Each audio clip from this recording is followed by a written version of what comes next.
While acting as somewhat of a Catholic apologist for Freemasonry, Jimmy Akin may have uncovered something really evil. Jimmy believes the mainstream narrative on this guy, but Jimmy is supposed to be someone who looks into these kind of things and investigates. And if you look into this story, it unravels pretty quickly. So just for a prank, he's going to throw away all of his best friends. Then after all of that, he's alienated himself from all of his friends. Taxil then says, I murdered someone. I killed someone as a prank, as a prank to a church authority, the priest who he's confessing to, his confessor. He tells him that he is a murderer. Now, you might wonder what's going on with him in his home life. Did his wife know about this? I mean, he kept this prank up for 12 years, a 12-year prank. You know what he did as a prank? He kept this from his wife. He was prepared to lose his wife and his family for the sake of a prank. He was pranking her the whole time. Oh, and back to this whole thing with his confessor, this military chaplain priest who was a confessor.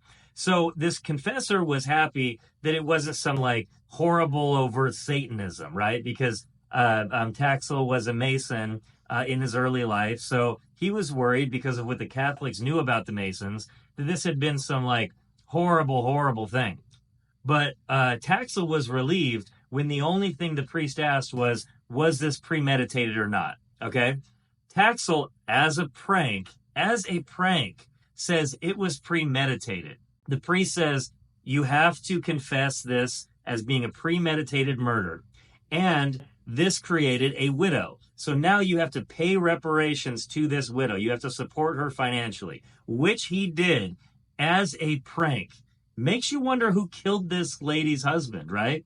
But it couldn't have been Taxil, because as Jimmy says, it was just a prank, and we shouldn't judge the Masons too harshly. Okay, so another way that he atones for his sins, he's going to start writing books exposing Freemasonry. Okay, I'm sorry, I'm reading this I took some notes during this. One of the things he says, now remember this because this is going to become very important later, is he exposes that one of the big things that Masons do is they use the cover of other religions to hide their Masonic evil deeds.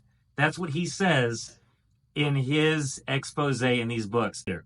One of the things that Taxil says is that there is actually a sleeper cell organization during that era. So during that time, right, only during that time, definitely not now, there is a group of Masons called the coal burners. And these people, like I said, they're sleeper cells, and they carry out like, they're the henchmen of the Masons. Like, they're kind of inactive unless the Masons need them. And then they carry out things like killings and whatnot. And that'll become important in just a second. Taxil says that this is all just made up stuff. However, if you look at a lot of Masonic symbols and whatnot, you'll see this stuff. So it's weird that it was made up. But Jimmy Akin says it's made up. And it was all just a big hoax. And we shouldn't judge the Masons too harshly. This is when it gets really crazy. During this time, we're talking early 1900s. There's a Catholic bishop. His name is Bishop Northrup. He's an American bishop. Well, when he hears about all this expose, accusations against the Masons, he goes to the Pope. He goes to Pope Leo and he says, this is all made up. This is what he says. I know these Masons in Charleston. This is where they're said to be all this like major Satanism going on. I know these Masons. They're really good guys. They're just devout Protestants. And then as Jimmy Akin says, they're not Satanists. Later on, this bishop, he's actually accused of being a Mason. Now, what Jimmy doesn't seem to get, or the detail that he misses, was that one of the ways that this, Bishop Northrup bolsters his story is that he's really good friends with these Masons. He knows them very well. He's been to these inner rooms of their lodges, and these secret rooms where all this horrible stuff happens, it's all made up. It doesn't exist. Later, he is accused of being a Mason, and he never responds to that claim. But here's my question, and maybe Jimmy just forgot to ask this, and I don't know if you're picking up on this sarcasm. I hope you are, because I'm laying it on very thick. Was that, why was he so familiar with these lodges? Why was he so familiar with these inner rooms? And why did he know that these Masons were devout Protestants, not Satanists, and he could definitely vouch for that, when the Catholic Church has been opposed to the Masonic order since like early 1700s. The Catholic Church has said it's wrong. But a Catholic bishop knows them so well that he can vouch for their innocence. Why? One little thing I want to tack onto that Bishop Northrop thing was that Albert Pike, who was seen as one of the highest Masons of that time, I think he may have actually been the highest. You might need to look into this yourself, but be careful.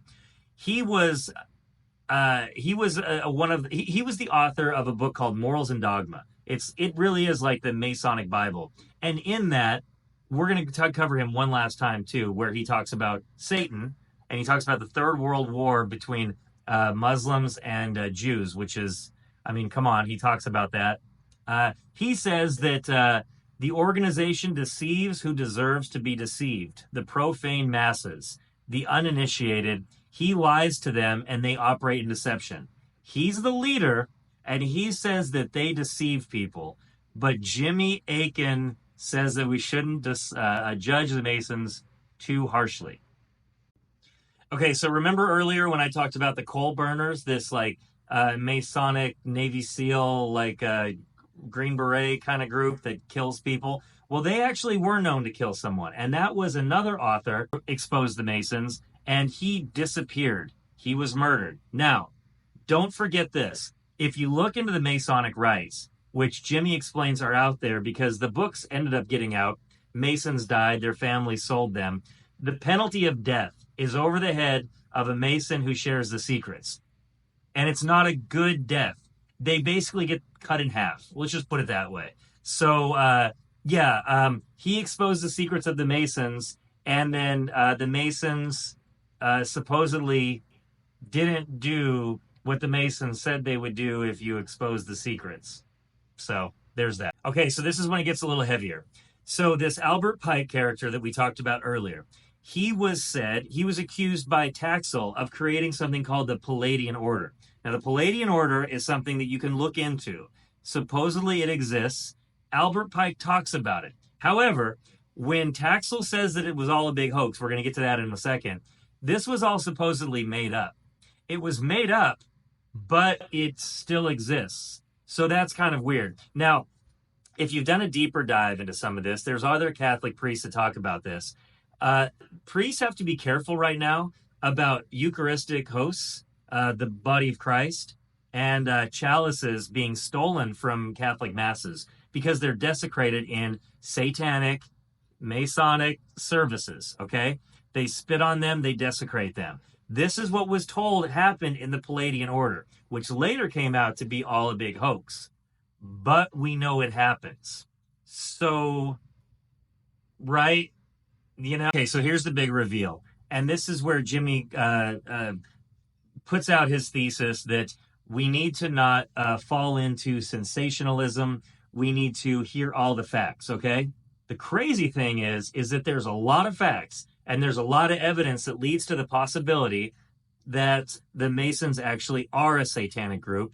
The Catholic Church actually is right in banning them for all this time. Maybe they actually have some wisdom here.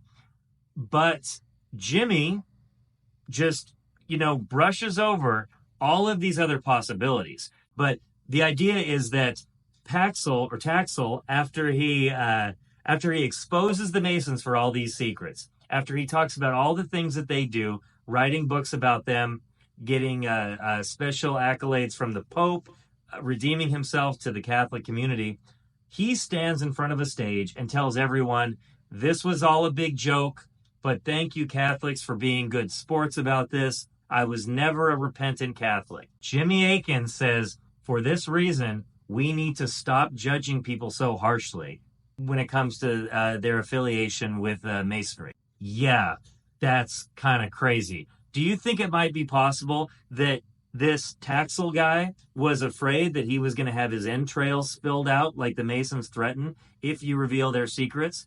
Is it possible that he did convert, but under threats of pain and violence, retreated and pulled back all of his earlier claims? That seems like a more likely thing to me.